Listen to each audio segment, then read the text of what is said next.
मेरा इमाम हजरत कासिम के टुकड़े उठाने के लिए गया और मैदान करबला में गया, चारों तरफ देखा, हजरत कासिम नजर नहीं आए। आप सर पकड़ के बैठ गए, मालिक बता तो सकी मैं जाके अपनी भाभी को क्या जवाब दूंगा, मेरा भतीजा किधर गए। मैं आया अकबर को लेकर चला गया, अब्बास को लेकर के गया, एक एक करके सबको लेके गया। क्या कासिम को नहीं लेके जाऊंगा? कहाँ है मेरा कासिम? अल्लाह अकबर। यजीदियों ने इतने टुकड़े किए थे कि मिट्टी डाल दी थी टुकड़ों पे। आवाज आई गैब से, हुसैन चादर बिछा दे और कान लगा के सुन, जहां जहां से तिलावत की आवाज आती हो वहां वहां कासिम का टुकड़ा मौजूद है। सलामत रहे। कितनी तारीख को? 7, 8, 9, 10, 9 तक कितने दिन बने? 3, 7, 8, 9 और फिर चौथा दिन 10। सही बोल रहा हूं ना? हिसाब ठीक है मेरा? चौथा दिन ये 10 आया, 7 को पानी बंद हुआ है, 7 को पानी बंद हुआ, 10 की सुबह है। खेमों में पानी का एक कतरा नहीं है। अल्लाह करे ये मेरी बात आपके जहनों में उतर जाए। एक बच्ची यजीद के लश्कर से निकल के आई, छोटी सी, हुसैन के खेमे में। सैयदा ज़ैनब ने बच्ची को देखा, बुलाया, बेटी इधर आओ। बच्ची करीब आई, कहा क्या बात है? कहा कौन हो तुम हमारे काफिले में तो नहीं हो ना? तो बच्ची ने कहा वो जो सामने वाला खेमा है ना वो हमारा है। कहा तुम्हारे बाप कौन है? कहा मेरे बाप को हुर कहा जाता है। हुर वो हैं जिन्होंने हुसैन पे पानी बंद किया है, और वो है जिन्होंने हुसैन का रास्ता रोका है।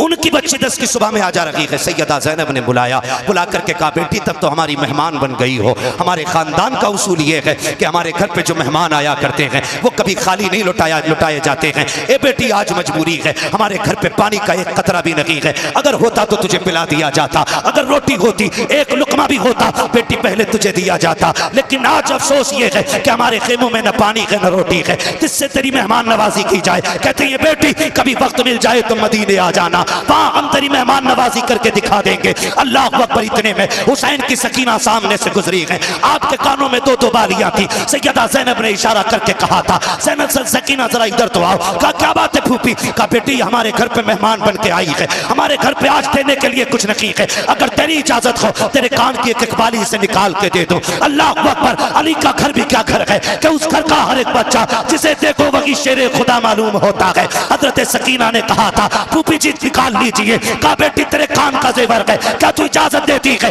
तब सैयदा सकीना ने कहा था फूफी जान हमें जेवर से ज्यादा मदीने वाले मुस्तफा के घर से प्यार है, हमारा जेवर चला जाए हैरत रखी है। अगर मेहमान दरवाजे से खाली चला गया दुनिया क्या कहेगी? तभी मैंने कहा था खुद तो खाते नहीं औरों को खिला देते हैं, ऐसे होते हैं मोहम्मद के घराने। नारे तकबीर, नारे रिसालत, जिक्र इमाम हुसैन हजरत अल्लामा मुफ्ती हम्माद रजा साहब क़िबला। माशाअल्लाह, बहुत अच्छे, बहुत। अल्लाहु अकबर। तवज्जो है। बेटी किसकी है? हुर की। हुर कौन है? जिन्होंने पानी बंद किया। आ गई सैयदा के घर, तो आपने खाली नहीं भेजा, आपने खाली नहीं भेजा है, बल्कि अपनी बच्ची की कबालियां उतार के कानों में डाली। और बच्ची जब वापस गई ना तो हजरत हुर ने देखा बेटी के कान में तो कुछ नहीं था। अब ये बालियां किधर से आ गई? बच्ची से पूछा बेटी ये कहां से लाई हो? बच्ची कहने लगी बाबा मैं सामने वाले खेमे में गई थी। तो कहा फिर? कहा उन्होंने ये बालियां दी कह के हमारे घर से कोई खाली नहीं जाता है। तो वो कहते शायद तुमने बताया नहीं होगा कि तुम बेटी किसकी हो। का पहला सवाल ही ये किया गया था कि बेटी किसकी हो, मैंने बता दिया था मैं हुर की बेटी हूं। जब इतनी बात सुनी का बेटी जानते हुए तेरे साथ ये किया? बच्ची कहती अब्बा जी अभी तूने जाना ही क्या है। का उसमें जिस खातून से मैं जाके मिली जिसे ज़ैनब कहते, जब उसने सीने से लगाया कहते अब्बा आज तक मुझे माँ के कलेजे से लग के वो ठंडक नहीं मिली है जो अली की बेटी के कलेजे से लग के सुकून मिल गया था। कहा कि उसके सीने से लग के इतना सुकून मिला। हजरत हुर घुटनों पे आ जाते हैं। बच्ची ने कहा था अब्बा जी एक बात बताऊं? कहा क्या? कहा अब्बा मैंने उस खेमे के चक्कर लगाए हैं, मैंने उस खेमे में सकीना को देखा है। अब्बा उसके होठ सूख गए थे, पानी उनके खेमे में नहीं है, रोटी उनके खेमे में नहीं है। बाबा क्या बात है, हम तो नहर के मालिक बन के बैठे हैं, बड़ी बड़ी दौलत है हमारे पास है, क्या उस घर के बच्चों को हम पानी नहीं दे सकते? उस घर के बच्चे प्यासे हैं। हजरत हुर की आंख में आंसू आए। कहा बेटी तूने क्या देखा है? कहा अब्बा जी मैं एक पालने के पास से गुजरी, माँ का असगर लेटा हुआ है, उसके बाजू में सकीना बैठी थी, वो झूला झुला के कहती थी, हुसैन सब कहती थी असगर सब्र कर, थोड़ी देर में पानी आ जाएगा, कुछ देर में पानी मिल जाएगा। अब्बा जी मैंने देखा है कि वो जो 6 माह का बच्चा था आज उसकी गर्दन एक तरफ हो गई है, आज प्यास की वजह से उसकी गर्दन लटक गई है, वो मुड़ के बहन को भी नहीं देख रहा है। अब्बा बात क्या है, हम उन्हें पानी क्यों नहीं दे सकते हैं? हजरत हुर की चीख निकल जाती है, कहते बेटी एक बात तो बता दे, जरा सच बता, अगर मैं जाऊंगा तो माफी मिलेगी कि नहीं मिलेगी? अगर मैं गया मेरा गुनाह बख्शा जाएगा कि नहीं? हजरत हुर की बेटी ने कहा था अब्बा जो मैंने देखा है वो तूने नहीं देखा है, वो इतने सखी है, इतने सखी है, अब्बा तुझे जाने में देर लगेगी, उन्हें माफ करने में देर नहीं लगेगी। अल्लाह अकबर। ये अली के घर की सखावत, ये उनके घर की शान है। फिर मेरा इमाम जब खुतबा देने आया ना तो एक एक जुमला हुर के दिल के पार हो गया, क्योंकि बेटी का बयान ही हुर के दिल में जगह बना चुका था। अब हुसैन के जुमले अब उस पे मोहर का काम कर रहे थे। मेरे इमाम ने कहा जिसे जन्नत चाहिए मेरे हाथ में हाथ दे दे। खुदा की कसम ये जुमले हुर के दिल में घर कर गए और दौड़ के आके कहने लगे हुसैन माफी मिलेगी? मेरे इमाम ने फरमाया नाम क्या है? कहा मेरी माँ ने मेरा नाम हुर रखा है। कहा इसका माना क्या है? कहा आजाद। फरमाया जा हुसैन तुझे जहन्नम से आजाद करता है, हुसैन तुझे जहन्नम से आजाद करता है। उतरे नहीं, घोड़े पे बैठे हुसैन, माफी तो मिल गई, अब कफारे का भी मौका दे। क्या करना? का तेरे नाम पे जान देनी है, इजाजत दे, मैं जाना चाहता हूं। मेरे इमाम ने कहा हुर जाओगे? कहा हाँ। फरमाया जाओ फिर खुदा हाफिज। हुर जब मैदान करबला में आए, अमर इब्ने साद, भाई मैं अगर आफाक भाई के साथ रहता हूँ, तौफीक भाई के साथ रहता हूँ, तौसीफ साहब के साथ रहता हूँ, अल्लामा इस्माइल साहब के साथ रहता हूँ, मैं इन तमाम को अगर इनके साथ रहता हूँ तो मुझे मालूम होगा कौन कितने पानी में। भाई अपने साथ रहने वाले को सब जानते कौन कितने पानी में है ना, सब जानते हैं कि किसका वजूद कितना है। अमर इब्ने साद जानता था, एक मुद्दत हो गई थी हुर को उसके लश्कर में, उसे पता था हुर में ताकत कितनी है, कितने सिपाहियों का मुकाबला कर सकता है। हुर ने, अमर इब्ने साद ने हुर के मुकाबले के लिए उनसे 7 गुना ज्यादा सिपाही भेजे। कितने? थके तो नहीं है ना अभी असद भाई को भी सुनना, कितने गुना? 7 गुना ज्यादा ताकतवर सिपाही भेजे। हुर की तलवार उठी, बिजलियों की तरह उठी और टुकड़े करके डाल दिए। अमर इब्ने साद ने कहा हुर तुझे क्या लग गया भाई, कल तक तो ये ताकत नहीं थी और अब ये जुर्रत के अपने से 7 गुना ज्यादा ताकतवर लोग टुकड़े करके डाल दिए। मुस्कुरा के कहा कल तक यजीद के टुकड़ों पे पलता था, अब हुसैन की ठोकरों से उठ के आ रहा हूं। कहा तुमने जाना नहीं, कल तक मैं तेरे बाप के टुकड़ों पे, तेरे आका के टुकड़ों पे पलता रहा, अब उसकी ठोकर से उठ के आया हूं कि जिसके दर से जमाना खा रखा है। तभी तो मेरा इमाम कहता है कौन देता है, देने को मुंह चाहिए, देने वाला है सच्चा हमारा। अल्लाह अकबर। अमर इब्ने साद ने कहा रुको भाई, बात समझ में आ गई, ये अली के लाल से मिल गए हैं, अब आसानी से नहीं मारा जाएगा। कहा फिर ऐसा करो, दूर से हमला करो, तीर तलवार मारो, बर्चियां मारो, करीब मत जाना वरना टुकड़े करके डाल देगा, वरना टुकड़े करके डाल देगा। सबने ये बात कही और फिर चारों तरफ से हजरत हुर पे जब बारिश हुई, आप घोड़े से इस तरह नीचे आए जैसे आंख से आंसू टपक के रुखसार पे आता है। आप नीचे आए, शहादत का जाम पिया, यके बाद दीगर शहादतें होती रही, शहादतें होती रही। पहले जानिसारों ने शहादतें दी, फिर सहाबा ने शहादतें दी, फिर मौलाए कायनात के शहजादों ने शहादतें दी, फिर बारी आ गई हसन हुसैन की आल की। खुदा की कसम तारीख गवाह है, एक एक शहादत खून के आंसू रुला देती है। और बात यह नहीं है कि हम सीना पीटने वाले लोग हैं, अल्लाह का शुक्र है हम बरेलवी हैं, हम सीना पीट के अली अली नहीं करते, हम सीना खोल के अली अली किया करते हैं, हम सीना खोल के अली अली किया करते हैं। सीना पीटना हमारा काम नहीं है। 10 मुहर्रम को मेरे इमाम ने 71 लाशें उठाई हैं। कितनी जोर से, कितनी 71, 71 मेरा इमाम उठा के लाया। लोग बात करते हैं कि नहीं नहीं जी वो बेदर्दी से शहीद हो गए, बस इतना कह दो खत्म। तेरे अब्बा का एक बार एक्सीडेंट होता है तो खोल खोल के बताता, लाइट डाउन थी, नजर कम थी, चश्मा छोटा था, अब्बा को घोड़ा नहीं दिखा, टांग से टकराए, फिर हेलमेट उधर लगा, फिर नीलगाय में घुस गए, ताकि तेरे अब्बा के लिए उसके दिल में दर्द पैदा हो जाए जो तेरे बाप का कुछ लगता ही नहीं। अगर हम हुसैन की शहादत उनसे खुल के बताएं जो पलते ही ज़हरा के टुकड़ों पे है, तो फिर पेट में दर्द क्यों होता है? हम इसलिए नहीं बताते कि लोग सीना पीटे, हम इसलिए बताते हैं कि कुर्बानी कोई आम नहीं थी करबला की, वो यूं ही शहीद आजम नहीं है। हाँ, वजह उसकी 71 लाशें मेरे इमाम ने उठाई हैं, और उनमें गैरों की नहीं, अपने अकबर की भी लाश है, उसमें कासिम के टुकड़े भी हैं। हम तो जानते हैं खुदा की कसम, रोड पे एक्सीडेंट होता है, लोग देखने वाले गुजर जाते हैं, सच्चाई दुनिया गुजरती है, क्या हुआ का हाथ फट गए हैं, कोई कहता भेजा निकला हुआ है, लोग अगर देख सकते तो देख लेते हैं, नहीं देख पाते तो यूं करके निकल जाते हैं, लेकिन अजनबी लाशों पे बैठ के रोया कोई नहीं करता है। लेकिन अगर उन्हीं हादसे के मकाम पर माँ आ जाए या बहन आ जाए, भाई आ जाए या बाप आ जाए, फिर लोगों को पूछने की जरूरत नहीं पड़ती है इसका बाप कौन है। जो रोड पर अपने सर पे मिट्टी डाल रहा होता है, लोग समझ जाते हैं मरने वाले का बाप है। जिसके सर पे दुपट्टा ना हो, लोग जान लेते हैं ये मरने वाले की माँ है। जिस बहन ने होश खो दिए हो, लोग समझ जाते हैं ये मरने वाले की बहन है। हुसैन तेरे सब्र को सलाम है, तेरी जुर्रत को सलाम है। जिनका एक चला जाता है उनकी कमर टूट जाती है। तू अकबर को लाया मगर टूटा ना था, तू असगर को लाया मगर टूटा ना था, तू मोहम्मद को लाया मगर टूटा तो ना था। हद तो तब हो गई जब मेरा इमाम हजरत कासिम के टुकड़े उठाने के लिए गया और मैदान करबला में गया। चारों तरफ देखा,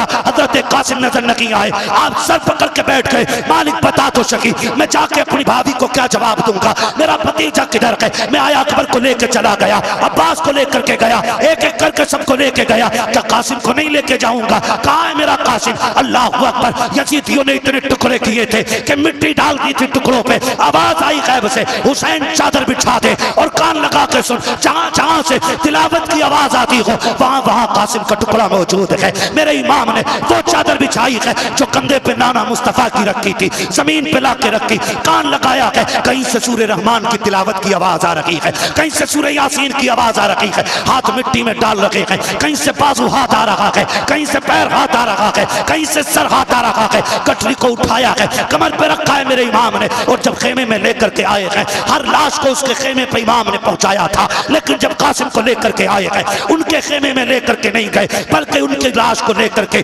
उम्मे फरमा को नहीं बताया, बल्कि अपने खेमे में लाके रखा। सैयदा सकीना आ जाती है, बाबा जी भैया कहाँ है? कहा बेटी जाओ जाकर के बड़ी अम्मी को खबर कर दो कि चचा ने बुलाया है। सैयदा ज़ैनब सैयदा सकीना गई है, बड़ी अम्मी जान आपको बाबा बुला रहे हैं। हजरत ज़ैनब आई है, बैठ जाती है। इमाम मेरे इमाम ने कहा था भाभी पूछोगी नहीं कासिम कहाँ है? अल्लाह अकबर। देखो तो सही अली के घर का सब्र देखिए, खुदा की कसम कटरी को देख के कहा था उम्मे फरमा ने कि यही तो मेरे कासिम की लाश है। कहा तुम्हें कैसे पता? कहा माँ को पूछने की जरूरत नहीं पड़ती, खुशबू बता देती है बेटे जहां हुआ करते हैं। नारे तकबीर, नारे रिसालत, जिक्रे अहले बैत। है तवज्जो सारे लोगों की, खुदा सलामत रखे सारे लोगों को।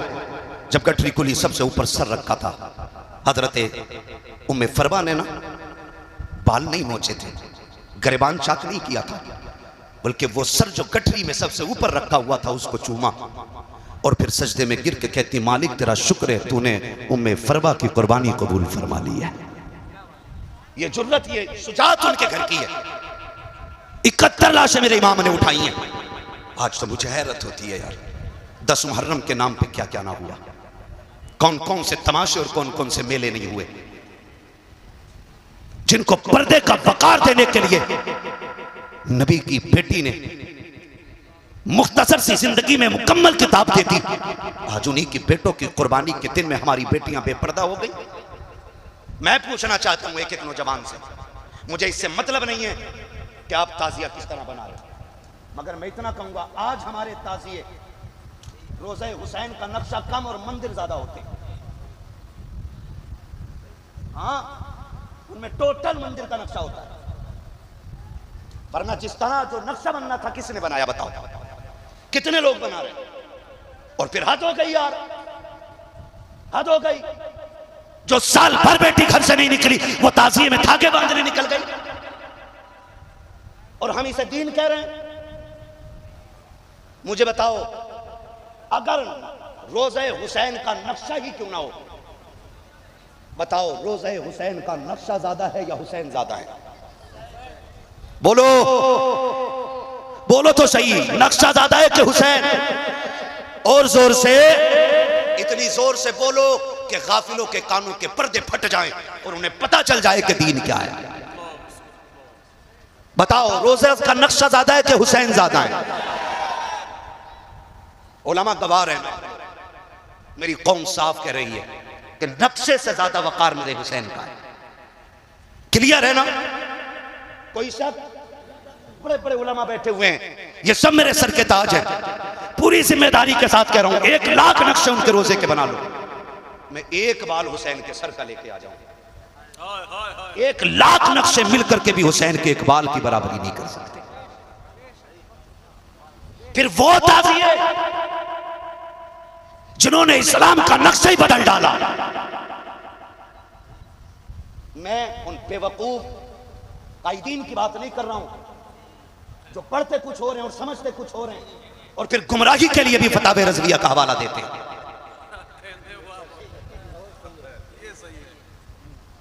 मैं नहीं चाहता इन चीजों में पढ़ना। हमारी कौम के पहले से बहुत टुकड़े हो चुके हैं, हम मजीद इन्हें टुकड़ों में ना बांटिए। अगर आपकी समझ में फतावे रज़विया नहीं आ रही है, अल्लामा इस्माइल के पास आइए, हमारे इन उलमा के पास आइए, इनके बाल सफेद हो गए कुरान पढ़ते पढ़ाते। इनसे वो चैप्टर खुलवाइए जिसकी रोशनी में तुम जवाज के फतवे दे रहे हो बैठ करके। हाँ, मेरा फोटो लगाया, उस पर चिड़िया बना दी, वो वाली जो 11,000 की लाइन पे लगी होती है। मैंने कहा सुन, ये चिड़िया हर उस जगह समझ लिया कर जहां मैं हुआ करूं, क्योंकि शुक्र है हमने ताजुश्शरिया की जूतियां उठाई हैं। तुम्हारे जैसे कुत्तों को चुटकियों में हम मिट्टी में मिलाना जानते हैं, लेकिन हमारे सामने उम्मत के और मसाइल बहुत हैं। हम उन्हीं मसाइल पे बात करना चाहते हैं। आपसे कहूंगा नौजवानों, किसी ऐसी गवार के धोखे में मत आना जो फतावे रज़विया का हवाला दे करके हमारी कौम के ईमान का सौदा करने लग जाए। मेरा उसूल है यार, मैं आईना को दिखाऊंगा दाग चेहरे के, जिसे खराब लगे सामने से हट जाए। हमें चापलूसी करनी नहीं आती है। हुसैन की महफिल है, उन्होंने जान दी है तो फिर जान की परवाह हम भी नहीं करेंगे। बस इतना ही तो करोगे, धमकियां दोगे, गुंडे भेजोगे मारने के लिए, इससे ज्यादा तुम्हारी औकात कुछ भी नहीं है। और जिन गुंडों पे तुम कूदते हो ना, ऐसे गुंडे हमारी गलियों में प्लास्टिक बीनते। औकात क्या है तुम्हारी और तुम्हारे गुंडों की? हम मौलाए कायनात के मानने वाले लोग हैं। और हैदर कर्रार से किसी ने कहा था, हुजूर एक सिपाहियों का दस्ता साथ रख लें। कहा क्योंकि दुश्मन बहुत है, हिफाजत रहेगी। तब मेरे मौला ने क्या कहा था? फरमाया था अगर मौत आ जाएगी तो 7 ताले भी अली की जान नहीं बचा पाएंगे। और जब तक मौत का वक्त नहीं आया है, पूरी दुनिया जितना चाहे जोर लगा ले, मौत से पहले अली को कोई नुकसान नहीं पहुंचा सकता। आपसे भी कहना चाहता हूं, सच्चे पक्के बरेलवी बनिए, खाली चादर के लुटेरे बरेलवी ना बनिए। एक तो भाई इस चीज पे तकरीर कर गया कि औरतें क्यों नहीं आनी चाहिए मदार पे, धंधा कर बैठे लोग। नाम नहीं लूंगा मैं, नाम लूंगा तो जबान भी खराब होगी, महफिल भी खराब होगी। बचा इन सारे लोगों से, ये खुराफात है। और बस क्या कहिएगा, बस समझने की आप कोशिश करें। मुझे बस ये बता दे, याद रही वो बात, रोज़े हुसैन का नक्शा बड़ा है या हुसैन बड़े हैं? जिनका कीदा वही बोले। कौन बड़े हैं? हुसैन बड़े हैं। मान लिया इतना। अब अगली बात कहूं, अल्लाह करे ये बात दिल में उतर जाए, ठीक है ना? कभी दास्तान करबला फिर सुन लीजिएगा, जब लोग मिंबर पे पढ़ने और बोलने वाले कम हो तब, है ना? आज लंबी कतार है और वक्त भी मेरा मुकम्मल हो चला है। बस मैं आखिरी बात अर्ज कर रहा हूं, जरा कह दें या हुसैन। नहीं, आवाज नहीं निकली, जरा बोले या हुसैन। बड़ी मेहनत से जलसे होते हैं और कोशिश ये रहती है इनमें कुछ लेके हम जाएं। अगर कुछ नहीं लेके गए ना तो फिर तब्दीली नहीं आएगी कौम में। आपको नेकियां मिल जाएंगी, आपको अल्लाह जन्नती बना देगा। ये फसाइल अपनी जगह है, लेकिन तब्दीली नहीं आ सकती है। तब्दीली तभी आएगी जब अमल करने के लिए बात सुनी जाए, ठीक है ना? अगर आवाज है गले में तो बोलें जरा, बताइए रोजा बड़ा है कि हुसैन बड़े? और जोर से कौन? मुहर्रम की 10 तारीख है, 71 लाशें मेरे इमाम ने उठाई हैं, खुद सवारी पे सवार है। कहा ज़ैनब जी भैया का सुनो, मेरी शहादत पे बाल ना नोचना, मेरे इंतकाल पे गरिबान चाक न करना। फरमाया बगैर मेरी लाश पे बेपर्दा मत आ जाना। एक तारीख की कोई लकीर मुझे लिखी हुई एक लाइन दिखा दो जिसमें यह लिखा हो हुसैन बाल नोच करके, ज़ैनब बाल खोल करके हुसैन की लाश पे आई हो। एक मोतबर किताब में लिखा हुआ दिखा दो। मैं राफजियों की बात नहीं करता हूं, उन्हें तो सीना पीटना ही है क्योंकि पिटाई उनका मुकद्दर है, और ये मेरे कहने की वजह से नहीं, अली की बेटी के कहने की वजह से है। क्या कहा था आका हुसैन कहते अगर मैं शहीद हो जाऊं तो मेरी कब्र पर मेरे जिस्म पर आपको बेपर्दा नहीं आना है। और आखिरी जुमले थे, ज़ैनब मुझे सजदा बचाना है, तुम्हें मां फातिमा का पर्दा बचाना है। मैं सजदा बचाने जा रहा हूं, तुम्हें पर्दा बचाना है। मेरा इमाम मक्तल में गया, तारीख गवाह है, इमाम शहीद हो गए हैं, लाशों पे घोड़े दौड़ गए हैं, लेकिन किसी ने सैयदा ज़ैनब को बेपर्दा नहीं देखा है। हाथ जोड़ के कहता हूं बहनों के भाइयों से, बेटियों के बापों से, क्या डूबने के लिए इतना ही कम है कि अभी संबल के अंदर 5 मुस्लिम बच्चियां गैर मुस्लिमों के साथ होटल में पकड़ी गई हैं? क्या ये मर जाने के लिए कम है? कोसी जैसे शहर के अंदर पर्दा बोलने वाली बेटी गैर मुस्लिम के साथ चली गई है, क्या ये डूबने के लिए काफी नहीं है? रामपुर जैसे शहर के अंदर एक मुस्लिम बच्ची ने सैकड़ों मुस्लिम बच्चियां गैर मुस्लिम बच्चों के हवाले की है, क्या मरने के लिए यह काफी नहीं है? क्या तुम मरने के लिए इतना नहीं है? हम किस दिन समझेंगे? कभी डोरी के नाम पे बेटियां निकाली, कभी ताजिए के नाम पे बेटियों को बेपर्दा किया। कौन सा मुंह सैयदा ज़ैनब को दिखाओगे? तुम्हें खुदा का वास्ता, अगर ज़ैनब हुसैन जैसे भाई के जिस्म पे बेपर्दा नहीं आती तो बेटियों को इन ताजियों पे जाने की इजाजत किसने दी है? ताकि बांधने की इजाजत किसने दी है?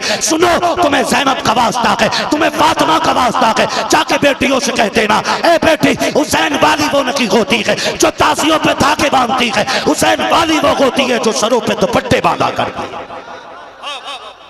जवाब नहीं मुफ्ती साहब, इस किरदार को आम करो, आम करो।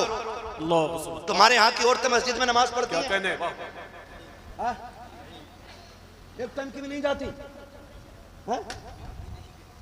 अरे जाती नहीं औरतें मस्जिद में, जुमा पढ़ने भी नहीं जाती?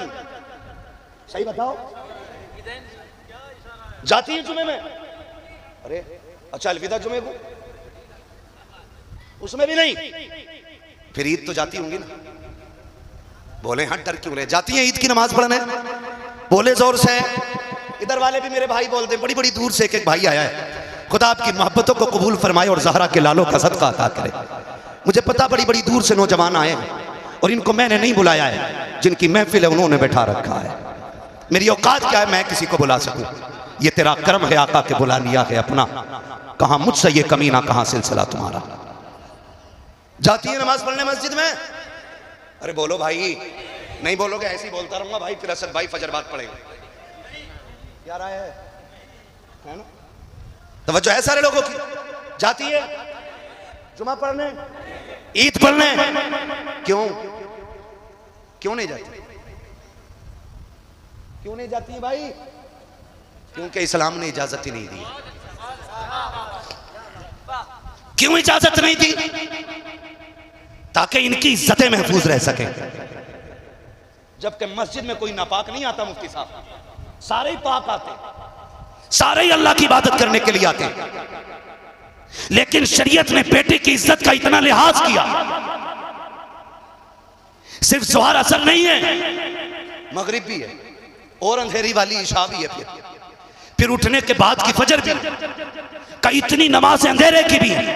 मर्द औरत एक जगह जमा होंगे तो फितने के उठने का शायबाग है। शक है कहीं बेटियों की इज्जतों पे आंच ना आ जाए। अगर किसी के घर की इज्जत एक बार चली जाती है तो फिर वापस नहीं आती है। मैं पूछना चाहता हूँ दलाल पीरों से और दलाल मुरीदों से, जो इस्लाम 5 वक्त की नमाज के लिए मस्जिद में जाने की इजाजत नहीं देता, वो ताजिए पे धागे की इजाजत कैसे देगा? वो मेले की इजाजत कैसे देगा? वो जाकर के नजर मारने की इजाजत कैसे देगा? जाओ हर बेटी से कह दो, अगर तुझे हुसैनी बनना है तो ताजिए पे चढ़ावा ना चढ़ा, बल्कि मुसल्ला बिछा, 100 रकात नफल पढ़, फातिमा की रूह को बख्श दे, करबला वाला भी राजी होगा, मदीने वाला भी राजी। नारे तकबीर, नारे रिसालत, जिक्र इमाम हुसैन अल्लामा मुफ्ती हम्माद रज़ा साहब क़िबला। वाह वाह वाह वाह वाह, अरे जवाब नहीं मुफ्ती साहब, माशाअल्लाह। कितना लट फेरते अगर आज होते तो। हज़रत उमर फारूक आज़म ऐसा बंद कराया कि आज तक कोई जा नहीं सकती मस्जिद में। एक उम्र में दुनिया की मस्जिद में जाने वाली औरतों का एक बार कह के जाना बंद कर दिया और सारे पीर मिलकर के अपनी मुरीदाएं नहीं रोक पा रहे। ये अच्छा है कारी साहब लोगों को, माशाअल्लाह। क्या बात है, वाह वाह। नहीं, कारी साहब लोगों को समझना चाहिए, समझना चाहिए सबको। ये दीन नहीं है। अहद करो नौजवानों, हम वो करेंगे जो अली की बेटी ने करबला में करके दिखाया है। वादा करते हैं इंशाअल्लाह। जाके बेटियों को बता दो हुसैन तेरी न्याज पे ऐसी न्याज से राजी नहीं होंगे जो मेले में जाके की जाएगी, जो ताजिए के आगे खड़े होके की जाएगी चौक में जाकर के। सुन, हुसैन को राजी करना है तो फिर तिलावत की आदी हो जा। पूछना चाहता हूँ एक एक बेटी से, जाओ बताओ तो सही पर्दा किसे कहते हैं। मैंने बड़े बड़े पर्दों वाली बेटियां देखी हैं, बड़े मैंने उसूल के घराने देखे हैं। अगर एक बेटे का इंतकाल हो जाए, पूरी जंग में किसी पे तरस नहीं आया। यामर इब्ने साद जैसा कुत्ता कह रहा है, इब्ने ज़ाद जैसा। अब अमर इब्ने साद का जवाब सुनो। उसने कहा एक बार तो मुझे भी रोना आ गया था। कहा कब? तवज्जो है भाई, मैं इन लोगों के हुक्म पे आगे चल रहा हूं वरना मेरा वक्त मुकम्मल हो गया। ठीक है ना? क्या कहा कि एक बार तो मुझे भी रोना आया। कहा कब? कहा जब हुसैन घोड़े से नीचे आए और आपका घोड़ा वापस खेमे में पलटा, जीन खाली थी। हुसैन जब नीचे आए किसी में जुर्रत नहीं थी, कोई अली के बेटे के पास चला जाता।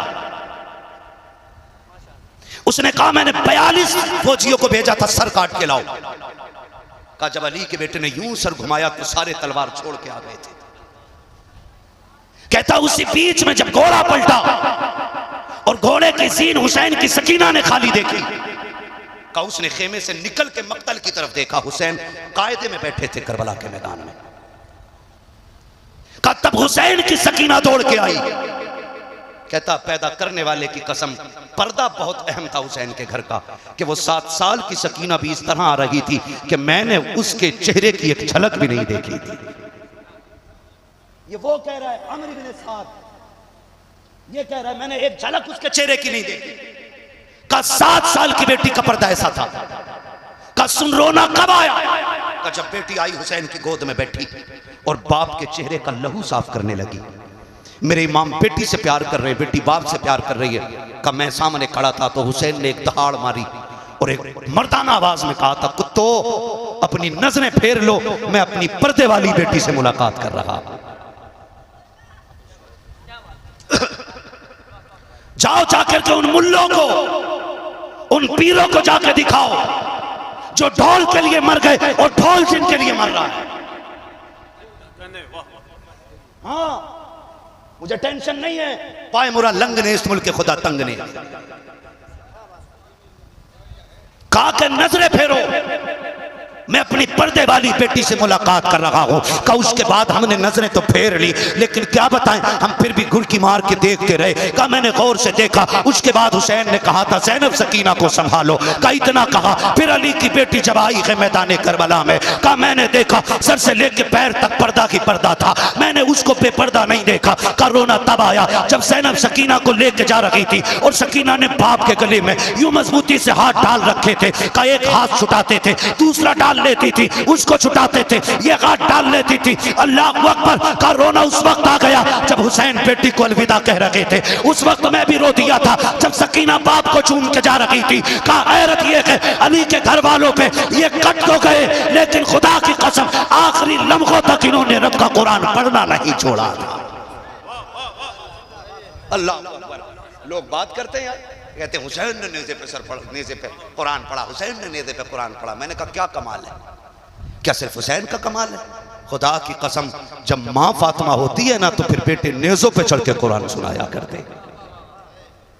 ये तरबियत माँ की होती है भाई। जो मुहर्रम के नाम पे मेलों में जाके लुट गई, वो किस मोहम्मद बिन कासिम को जन्म देगी? वो किस सलाहुद्दीन अय्यूबी को जन्म देगी? खुदारा बदलें अपने रवैये। मुहर्रम के नाम पे पर्दों की तौहीन न करें, ताज़िये के नाम पे हुसैन की बचाई हुई शरीयत से खिलवाड़ न करें। हुसैन अपने लिए करबला में नहीं आए थे, हुसैन खानदान के लिए करबला में नहीं आए थे, बल्कि